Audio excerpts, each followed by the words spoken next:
மகர ராசி அன்பர்களுக்கு அடுத்து வரக்கூடிய 110 நாட்கள்ல 3 கிரகங்களின் சேர்க்கை. அதாவது மீன ராசியில சுக்கிரனாகப்பட்டவர் ராகுவோட சேர்ந்து இருக்கிறார். மீன ராசிக்கு அதிபதி குரு பகவான் ரிஷப ராசியில அவர் அங்க வக்ர நிவர்த்தி ஆகி இருக்கிறார். பிப்ரவரி 4ல இருந்து இது மே மாதம் 19ஆம் தேதி வரைக்கும் இந்த கிரகங்களினுடைய நல்ல விளைவுகள் பார்த்தீங்கன்னா எல்லா ராசி அன்பர்களுக்கும் கிடைக்க போகுது. முக்கிய பண கிரகங்களான வருமான கிரகங்களான அந்த குருவும் சுக்கிரனும் பரிவர்த்தனை ஆகக்கூடிய ஒரு நேரம் இந்த 110 நாட்கள். அந்த பரிவர்த்தனை ஆகும்போது அந்த ராகுவோடு சேர்ந்து இருக்கும்போது மிக பெரிய அளவில் ஒரு லாபத்தை சம்பாதிக்கக்கூடிய ஒரு நேரமாக இருக்கும். ராகுன்றது பார்த்தீங்கன்னா எல்லா கிரகங்களிலுமே சனிக்கு அடுத்தபடியாக ஒரு பெரிய பெரிய விளைவுகளை கொடுக்கக்கூடிய ஒரு கிரகம்னா அது ராகு என்ற ஒரு நிழல் கிரகம் தான். ஆனால் அந்த கிரகம் இல்லாமல் ஒருத்தர் வெளியில் வரவே முடியாது. தன்னுடைய வாழ்க்கையில் எதையுமே சாதிக்க முடியாது. அந்த கிரகம் சப்போர்ட் பண்ணுனாதான், அந்த ராகுன்ற நிழல் கிரகம் சப்போர்ட் பண்ணுனாதான் வருமானம் ஆனாலும் சரி, குடும்பம் ஆனாலும் சரி, பழைய கர்மாவாக இருந்தாலும் சரி, எல்லாத்தையுமே சமாளித்து வரக்கூடிய ஒரு திறமை கிடைக்கும். இந்த ராகுன்ற நிழல் கிரகம் இல்லாமல் ஒருவருடைய வாழ்க்கையில் எந்த விதமான ஒரு உயர்வுமே அடைய முடியாது. இந்த மகர ராசி அன்பர்கள் எப்போதுமே உழைப்பை தவிர வேற எதுவுமே நினைச்சு இருக்க மாட்டாங்க. அதே சமயத்துல இவர்கள் வாழணும் அப்படின்னு நினைக்கிறது எல்லாமே பார்த்தீங்கன்னா தன்னுடைய குடும்பத்திற்காக, தன்னை சார்ந்து இருப்பவர்களுக்காக.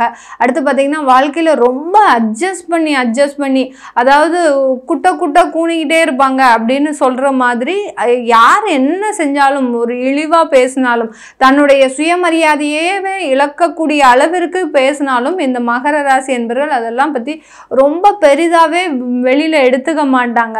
நம்மளை என்ன வேணாலும் சொல்லட்டும், நான் உழைக்கிறது, நான் வேலை செய்கிறது எனக்கு நல்லாவே தெரியும், நான் எப்படிப்பட்டவன் அப்படின்றது எனக்கு நன்றாக தெரியும் அப்படின்ற மாதிரி தான் இந்த மகர ராசி என்பவர்கள் இருப்பாங்க. ஆனால் அந்த நிலையையும் தாண்டி இந்த மாதிரியான ஒரு அட்ஜஸ்ட் பண்ணக்கூடிய ஒரு சூழ்நிலையும் தாண்டி கடந்த ஒரு 3 வருடங்களாக 4 வருடங்களாக 7.5 சனி பார்த்தீங்கன்னா இவர்களுடைய கேரக்டரே மாற்றக்கூடிய அளவிற்கு என்னை சார்ந்து இருப்பவர்கள் இவ்வளோ ஒரு கொடூரமான ஒரு புத்தியுடையவர்களாக இருப்பாங்களா, என்னை சார்ந்து இருப்பவர்கள் இவ்வளவு ஏமாற்றும் நபர்களாக இருப்பாங்களா அப்படின்னு நினைக்கக்கூடிய அளவிற்கு இவர்களுடைய கேரக்டரையே மாத்திருச்சு. இந்த 7.5 சனி பார்த்தீங்கன்னா இந்த மகர ராசி அன்பர்கள்ல அவர்களுடைய குணாதிசயங்களே மாற்றக்கூடிய அளவிற்கு நான் எவ்வளவோ நல்லவனா இருந்து பார்த்தா கூட என்னை சுற்றி இருப்பவர்கள் என்ன அந்த மாதிரியான ஒரு சூழ்நிலைக்கு கொண்டு போயிடுறாங்க, தேவையில்லாத ஒரு சூழ்நிலைக்கு நான் பழிபாவத்துக்கு ஆளான மாதிரி இருக்கிறேன் அப்படின்னு சொல்லக்கூடிய அளவிற்கு இந்த மகர ராசி என்பவர்களுக்கு 7.5 சனியில மிகப்பெரிய பொருள் இழப்புகள்னா சாதாரண இழப்புகள் கிடையாது.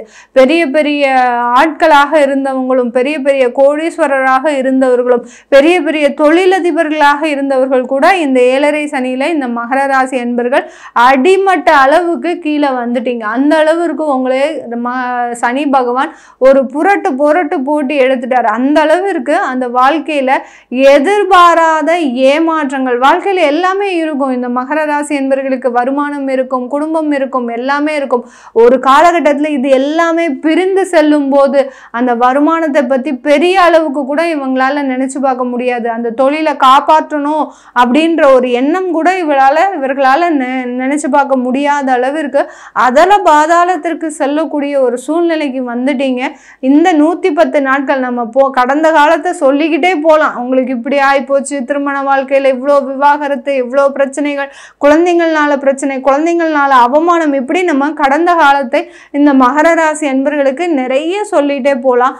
ஆனால் இந்த வரக்கூடிய 110 நாட்கள்ல பார்த்தீங்கன்னா உங்களுடைய 12ஆம் வீட்டு அதிபதியாகப்பட்ட அந்த குரு பகவான் உங்களுடைய 3ஆம் இடத்துல பரிவர்த்தனை ஆகி வரப்போறாரு. அந்த ராகுவோட சேர்ந்து வரப்போறாரு.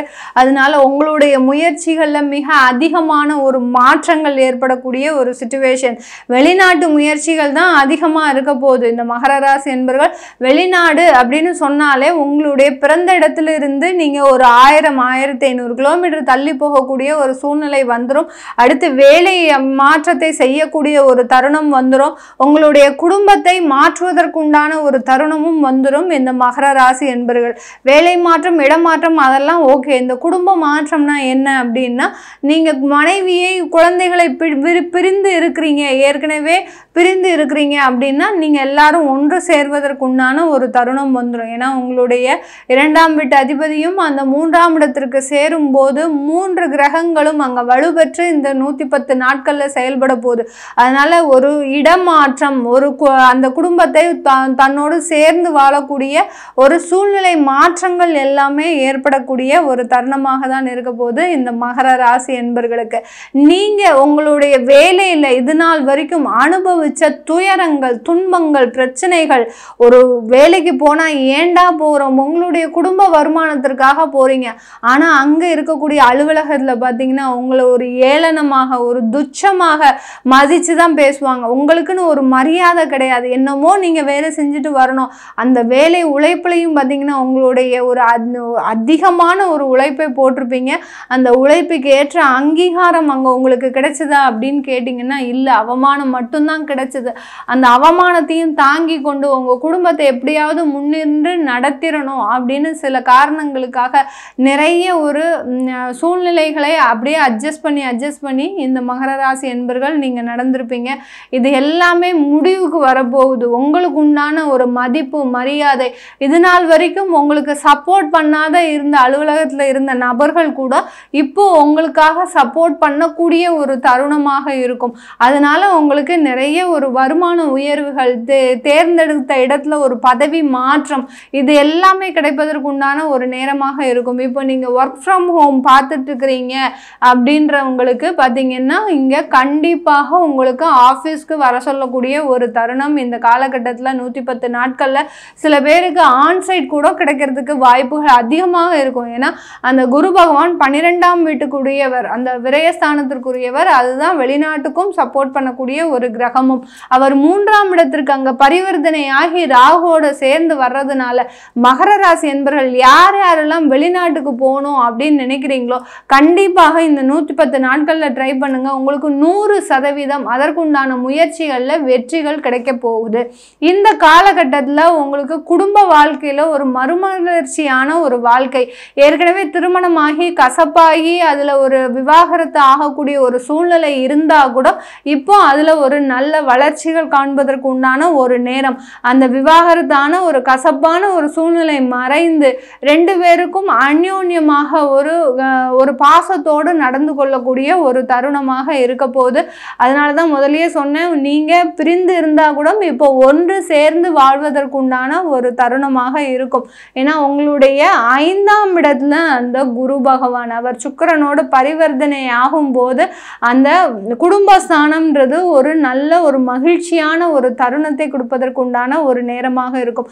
சில பேருக்கெல்லாம் பார்த்தீங்கன்னா குழந்தைகள் வியாதியினால அவஸ்தைப்பட்டுட்டு இருந்திருப்பாங்க கடந்த காலத்துல. இந்த மகர ராசி என்பர்களுக்கு அந்த வியாதியினுடைய நிவாரணம்ன்றது இந்த காலகட்டத்துல உங்களுக்கு கிடைக்க போகுது.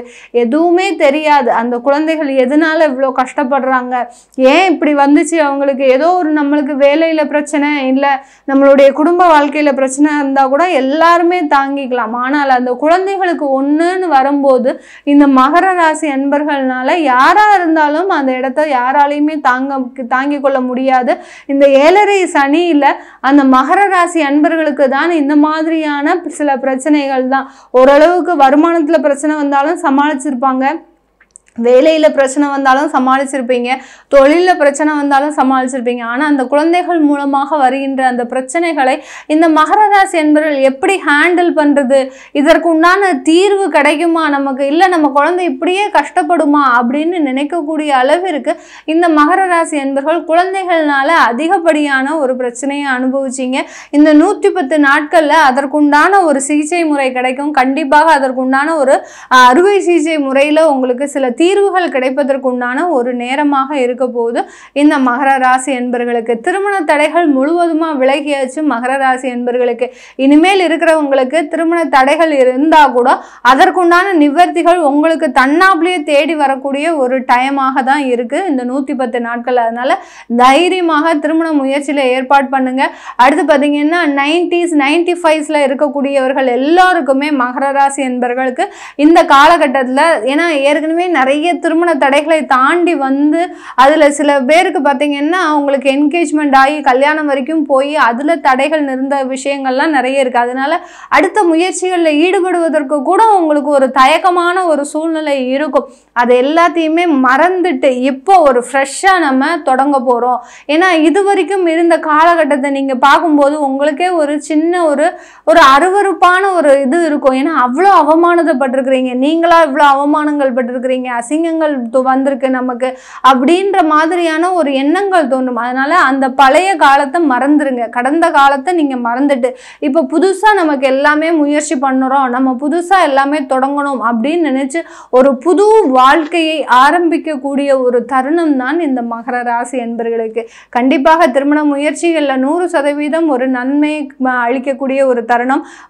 மறுமணம், அதாவது இரண்டாவது திருமணம், அந்த மாதிரியான அன்பர்களுக்கு, மகர ராசி அன்பர்களுக்கு அதுவும் ஒரு சாதகமான ஒரு காலகட்டமாக தான் இருக்க போகுது. ஏன்னா 5ஆம் இடத்துல இருக்கக்கூடிய அந்த குரு பகவான் அந்த பரிவர்த்தனை ஆகிறதுனால இரண்டாவது திருமணமும் ஒரு நல்ல ஒரு சாதகமான ஒரு வாய்ப்பை கொடுக்க போகுது. இதுல ஒரே ஒரு நெகட்டிவ் பாயிண்ட் என்ன அப்படின்ற போது இந்த மகர ராசி என்பர்களுக்கு காதல் திருமணம் இந்த காலகட்டத்தில் செட் ஆகாது. ஏன்னா அங்க 5ஆம் இடத்துல இருக்கக்கூடிய அந்த குரு பரிவர்த்தனையாகி ராகுவோட சேரும் போது அந்த காதல் திருமணத்துல சில பிரேக்கப் ஆகும். பிரேக்கப் ஆகி அதுக்கப்புறம் அது சக்சஸ் ஆகிறதுக்கு உண்டான ஒரு வாய்ப்புகள் கிடைக்கும்.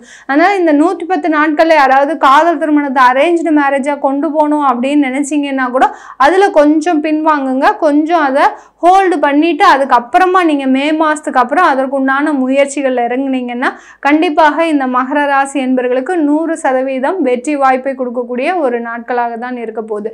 இது எல்லாமே நம்ம கோச்சார நிலவரப்படி பலன்களை சொல்லியிருக்கிறோம்.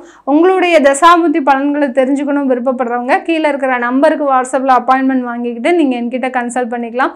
உங்களிடமிருந்து விடைபெறுவது உங்கள் ஆஸ்ட்ரோ பூர்ணா. நன்றி, வணக்கம்.